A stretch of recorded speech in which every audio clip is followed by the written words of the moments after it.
연중 제1주간 월요일에 보내드리는 오늘의 강론, 명촌성당 주임 조성재 임마누엘 신부의 강론을 들으시겠습니다. 오늘 복음은 마르코 복음 1장 14절에서 20절까지의 말씀입니다.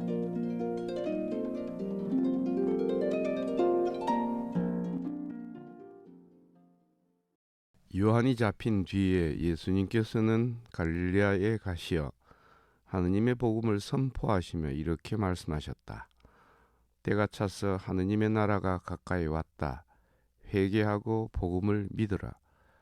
예수님께서 갈릴리아 호숫가를 지나가시다가 호수에 그물을 던지고 있는 시몬과 그의 동생 안드레아를 보셨다. 그들은 어부였다. 예수님께서 그들에게 이르셨다. 나를 따라오너라. 내가 너를 사람 낚는 어부가 되게 하겠다. 그러자 그들은 곧바로 그물을 버리고 예수님을 따랐다. 예수님께서 조금 더 가시다가 배에서 그물을 손질하는 제베데오의 아들 야고보와 그의 동생 요한을 보시고 곧바로 그들을 부르셨다. 그러자 그들은 아버지 제베데오를 싹꾼들과 함께 배에 버려두고 그분을 따라 나셨다. 안녕하세요. 부산 가톨릭 평화방송 애청자 여러분. 오늘 복음은 예수님의 제자들 부르심에 관한 이야기네요. 노사부 스승이 수도원에 계셨습니다. 이 스승은 전통에 매우 익숙한 분이셨습니다. 하지만 정작 놀랍게도 이 스승님은 규칙과 규율을 좀처럼 존중하지 않았습니다.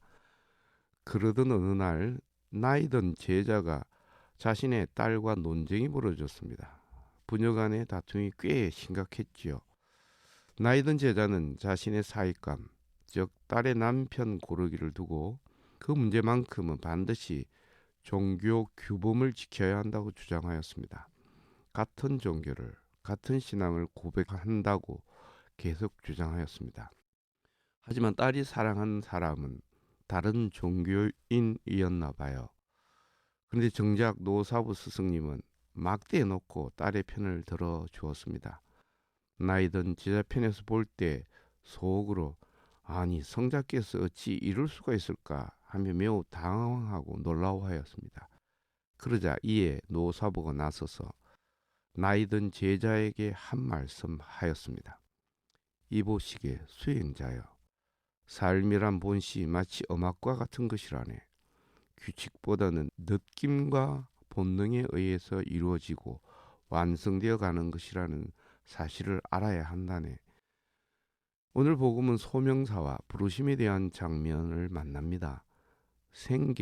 생존에 매달려 살던 땅에 천착하여 살던 어부 넷을 첫 제자로 삼으시며 사람 남는 어부, 사람의 마음을 치유하는 사람으로 부르십니다.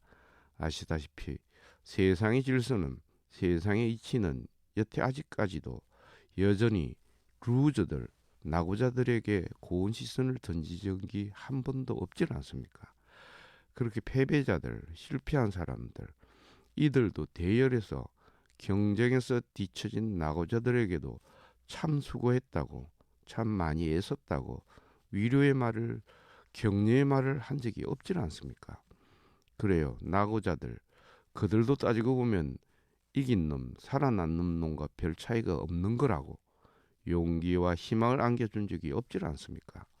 정작 그 경쟁 자체가 서바이벌, 죽느냐 사느냐 게임 자체가 문제라고, 범죄라고, 사람의 관계를 파괴시키는 죄악이라고, 범법행위라고 고발할 수 있는 분, 그분이 오늘 복음서에 등장하시는 분이십니다. 당신의 온몸과 마음으로 증언하고 고발하기 위하여 당신의 도우미를 부르고 계신 것입니다. 그것도 땅의 사람의 대명사격인 어부 넷을 말입니다. 조건을 내걸고 기준을 세워두고서는 그 기준에 맞춰서 베풀고 나누는 그런 자선, 그런 사랑, 그런 자비는 참자비, 참사랑이 아닌 것입니다. 착한 사랑, 착한 자비는 묻거나 따지지 않고 그냥 그저 가장 많이 아프고 가장 많이 외롭고 가장 많이 가난한 사람에게 손을 내미는 것입니다. 그렇게 당신 제자들 부르듯이 오늘 우리 믿는 이들에게도 주님께서 손을 내미십니다.